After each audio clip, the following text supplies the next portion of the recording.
ચાલો મિત્રો, તો આ નવા બ્લોગમાં તમારા બધાનું સ્વાગત છે.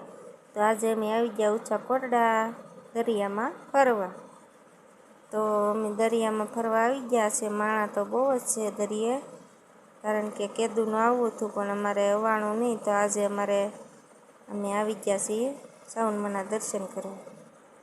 તો પછી અમે શ્રાવણ મહિના પહેલાં દર્શન કરી આવ્યા ને પછી દરિયામાં આવ્યા છીએ, કારણ કે અમારે કરણભાઈને પાણી બહુ જ વાલું લાગે, એટલે અમારે દરિયે તો એને લાવવો જ પડે. તો કરણભાઈ તો અમારે તમને કાંઈ બતાવે નહીં, એની એવી રીતે હશે, આમ તે દરિયામાં રમતા હશે ને અમે જો બધાએ આટા મારીએ છીએ. કાર્તિકભાઈ છે, કરણભાઈ છે, અમે બે છીએ. પણ કારણ કે દરિયાની મજા જ કંઈક અલગ હોય. તો અમારા કરણભાઈને હમણાં જો હું બતાવું છું તમને. જો આવી રીતે ગારો વીખે છે. એ તો કાંઈ સામું જોશે નહીં, કારણ કે એ માછલીનું ઘર બનાવે છે. મેં કીધું તું શું કહેતા કે હું માછલીનું ઘર કરું છું. જો આવી રીતે કંઈક માછલીનું ઘર બનાવ્યું છે. ઓછું ઉપાડી નહીં પણ જોહે નહીં, કારણ કે એને ગારો વીખવો અને એવું દરિયા તો બહુ જ ગમે અમારા કરણને. તો અમારે કાર્તિકભાઈને મેં પછી આપી દીધું મારું પર્સ.